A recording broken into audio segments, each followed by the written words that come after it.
Electrical engineering exam questions. Hello everyone, welcome to my channel. My name is Rafael. I am an electrical engineer, linguist, and bilingual teacher of mathematics and physics from Brazil. And in this video, I would like to invite you to a conversation about the calculation of voltages and currents in both direct current and alternating current circuits. And for this purpose, I selected several problems from the most important examinations for electrical engineers in Brazil. Let's go to the first exercise. Exercise number 1 says, for the circuit of the figure, calculate the value of the current I. This is the question. Let's go to the solution. This is an extremely simple exercise. Observe that the voltage of the source is being applied directly on the 10 ohms resistor. In this way, the central branch will not influence the calculation of the current. The central branch would influence only if there were resistances between points A and B or C and D. Therefore, the current I is merely the division between the voltage of the source and the resistance of the resistor. And the value of I is 2 amps. Okay, my friends, and this is all for exercise number 1. Let's go to the next. Exercise number 2. What is the value of the voltage drop across the 3 ohms resistor? This is the question. Let's go to the solution. To facilitate the calculation, we shall use some labels. I'm gonna call this current here I1. This will be I2. This current here I'm gonna call I3, and the voltage at this node I'm gonna call V1. To calculate the voltage drop across the 3 ohms resistor, we may apply firstly KCL at node V1. In this way, the sum of the currents that enter the node has to be equal to the sum of the currents that leave the node. Who are the currents entering the node? They are I1 and I2, and I3 is the only current leaving the node, okay? In this way, I1 plus I2 is equal to I3.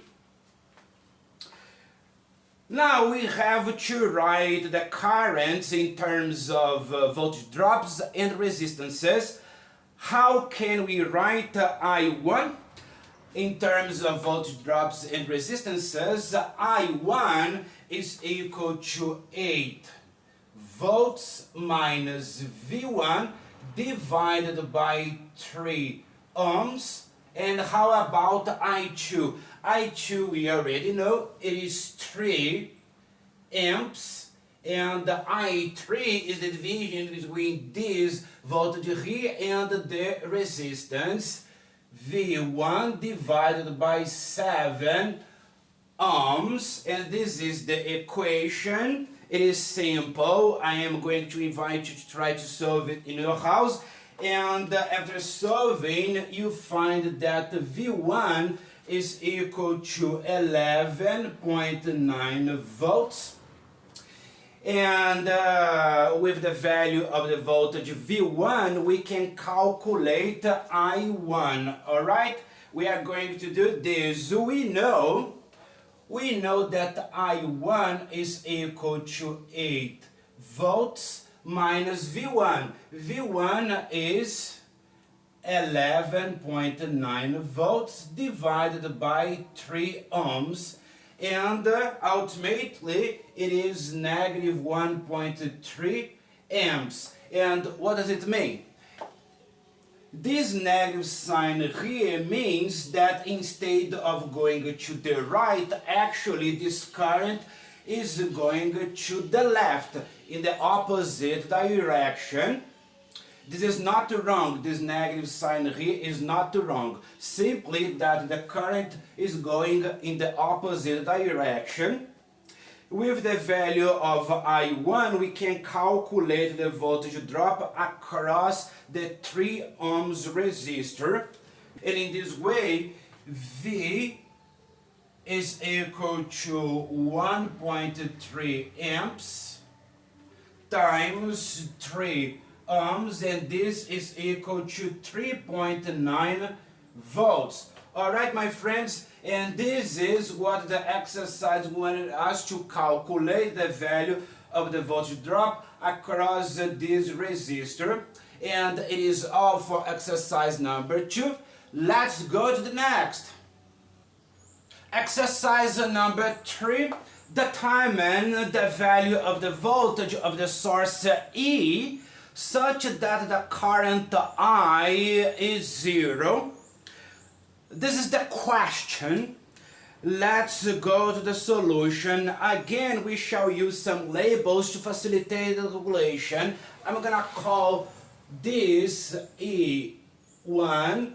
This current here will be I1, and this I2. Alright?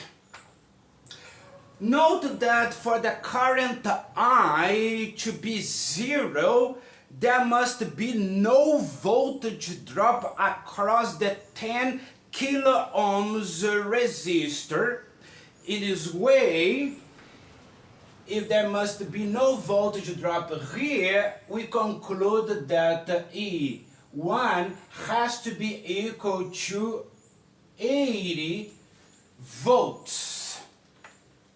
Now, applying KCL at the node E1, we obtain that the sum of the currents that enter the node has to be equal to the sum of the currents that leave the node. I plus I1 has to be equal to I2. We already know that I is equal to 0. This is the requirement of the exercise. In this way, I1 must be equal to I2. How can we write I1? I1 is E minus E1 divided by 20 kilo ohms. And how can we write I2? I2 is simply the division between the voltage at the node and the resistance E1 divided by 20 kilo ohms. And in this way, if we solve, it is simple to solve, okay? They have the same denominator here. We can cancel this with this. And we find ultimately that E is equal to 2 times E1. And as E1 is 80 volts, E must be equal to 160 volts for the current I to be 0. And this is all for exercise number 3. Let's go to the next. Let's go to exercise number 4. Exercise number 4 now. Determine the voltage and the current at the 10 ohms resistor in the DC circuit shown in the figure when it is operating under steady state conditions? This is the question. Let's go to the solution. Remember that in DC circuits, in steady state, a fully charged capacitor behaves as an open circuit, and the magnetized inductor behaves as a short circuit. Thus, in steady state, the circuit will behave as this. Alright? In steady state, this circuit is converted into this. Now it is easy to calculate the voltage and the current. Observe that the current I is equal to 100 volts divided by 40 plus 1050, which is equal to 2 amps. And how about the voltage? Simply V, the voltage at the 10 ohms resistor, is simply the multiplication between the resistance of the resistor and the current passing through it, 2 amps. And this is equal to 20 volts. And this is all the exercise requested from us.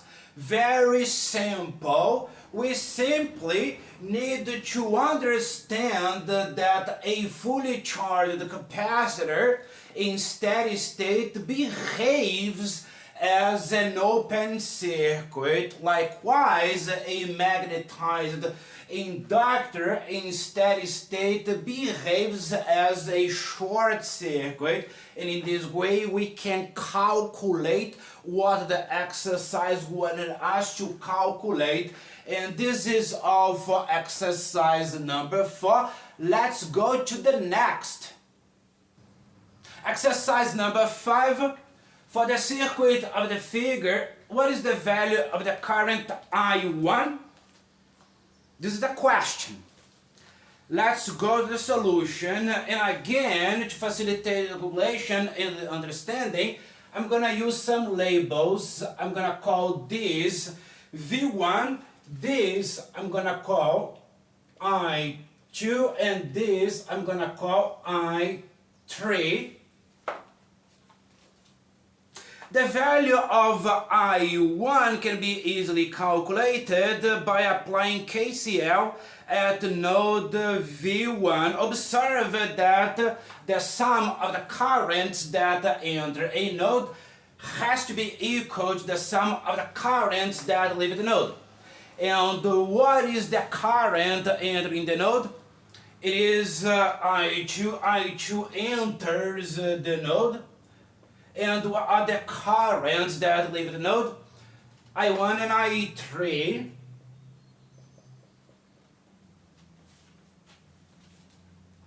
Next, we write the currents in terms of voltage drops and resistances. How can we write I2 in terms of voltage drops and resistances? Observe that I2 is 200 volts minus V1 divided by 10 ohms. And how about I1? I1 is V1 divided by 20 ohms. And likewise, I3 is V1 divided by 20 ohms. This equation is extremely simple to be solved. I'm going to invite you to try to solve in your house. And after solving this, we find that V1 is equal to 100 volts. Subsequently, we calculate the value of I1.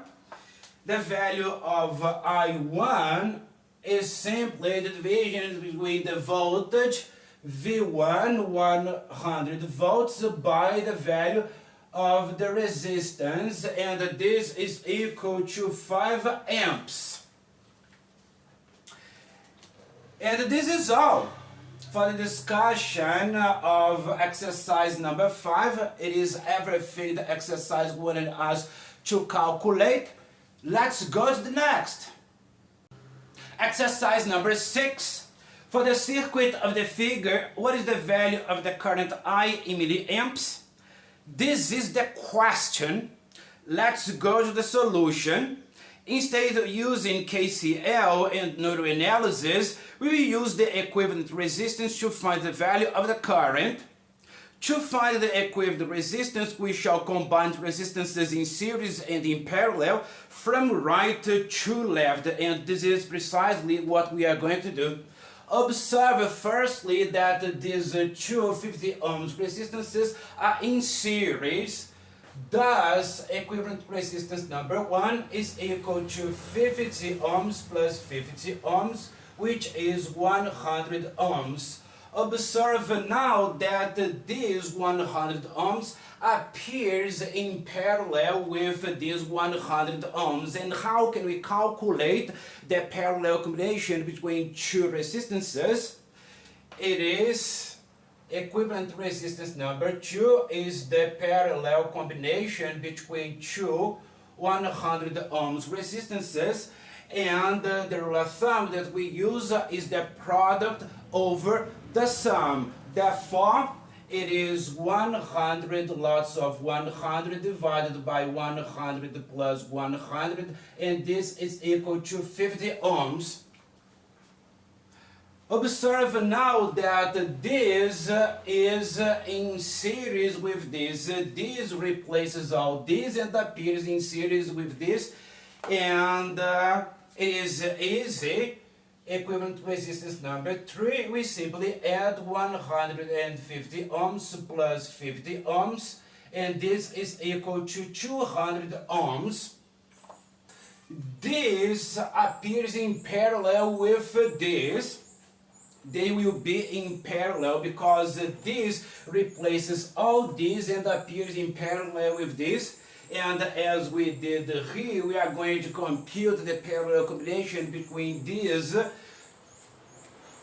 resistances using this rule of thumb here. Thus, equivalent resistance number 4 is 200 ohms in parallel with 200 ohms, and this is equal to 200 lots of 200 divided by 200 plus 200, and this is equal to 100 ohms. Finally, we observe that this 100 ohms is in series with that 400 ohms resistance. Thus, the final or total equivalent resistance is 100 ohms plus 400 ohms, and this is equal to 500 ohms. Now we can calculate the current. The current is simply the division between the voltage of the source, 150 volts, by the total equivalent resistance, and this is equal to 300 milliamps. And this is all the exercise we wanted us to calculate the value of the current. Let's go to the next exercise. Exercise number 7. The circuit shown in the figure has a DC voltage source with internal resistance Ri and an open circuit voltage E equal to 6 volts. When the source supplies a resistive load RL equal to 1 ohm, the voltmeter indicates a load voltage VL equal to 4 volts. What is the value of the source's internal resistance RI? This is the question. Let's go to the solution. If the voltmeter indicates 4 volts when the value of the load resistor is 1 ohm, we can calculate the current that flows in the circuit. I is merely the division between the voltage and the resistance, and this current is 4 amps. With this current, we can calculate the internal resistance, but firstly observe that E is equal to VRI plus VL. We already know E, 6 volts, is equal to VRI plus 4 volts. And in this way, VRI is equal to 2 volts. With the value of the current and the value of the voltage drop, we can calculate the value of the internal resistance. Ri is simply the division between the voltage, 2 volts, and the current, 4 amps. And this is equal to 0.5 ohms, or, if you prefer, 500 milliohms. And this is all for exercise number 7. Let's go to the next. Let's go to exercise number 8. Exercise number 8, calculate the value of the current I2 and the voltage on the node E in the circuit. This is the question. Let's go to the solution. Observe that we can easily find the value of E by applying KCL at the node. The sum of the currents that enter the node has to be equal to the sum of the currents that leave the node. What is the current entering the node? It is I1. And what are the currents leaving the node? They are I2 and I3. Okay, in this way, I1 is equal to I2 plus I3. Now we write the currents in terms of voltage drops and resistances. How can we write I1? I1 is 10 volts minus E divided by 1 kilo ohms. And how about I2? I2 is simply the division between the voltage and the resistance. It is E divided by 2 kilo ohms. And how can we write I3? I3 is E minus 4 volts divided by 2 kilo ohms. And this is the equation. It is simple to be solved. I'm going to invite you to try to solve it in your house, and you're going to find that E is equal to 6 volts. With the value of E, we can easily find the value of the current I2. I2 is simply the division between the voltage and the resistance, 6 volts divided by 2 kilo ohms, and this is equal to 3 milliamps. And this is all the exercise requested from us. Let's go to the next. Exercise number 9.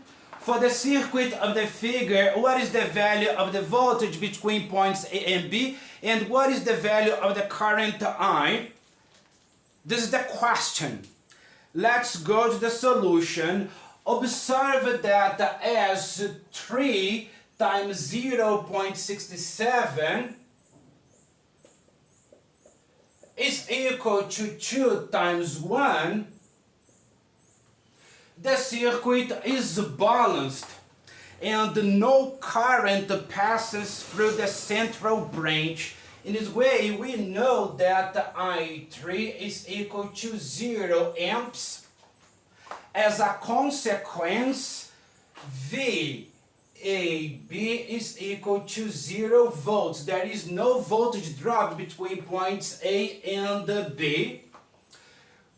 Let's calculate now current I. Observe that I is equal to I1 plus I2.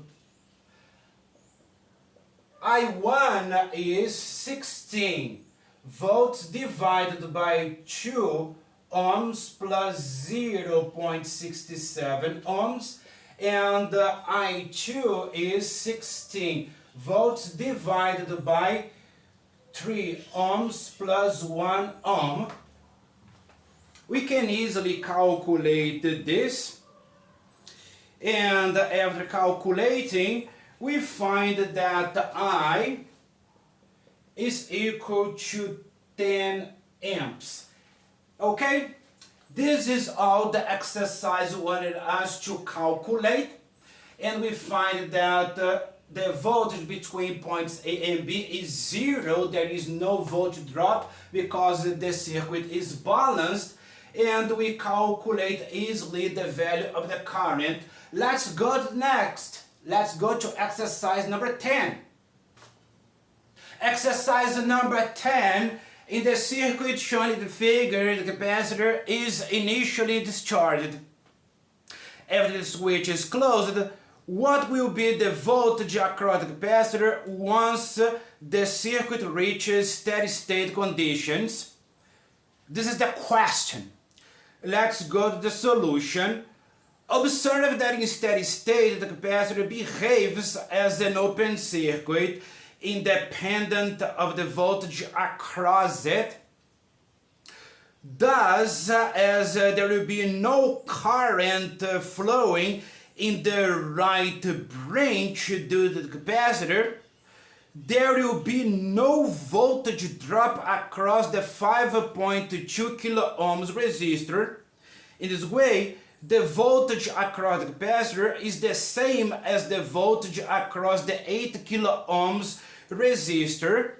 The voltage across the capacitor is equal to the voltage here. So VC is equal to V1, and how can we calculate V1? Simply using a voltage divider. It is 15 volts times 8 kilo ohms divided by 12 kilo ohms plus 8 kilo ohms, and this is equal to 6 volts. And this is all the exercise wanted us to calculate. And this is all for this video, my friends. I hope you enjoyed it and learned from it. I am a teacher. If you want to book a lesson with me, use my WhatsApp number. Goodbye!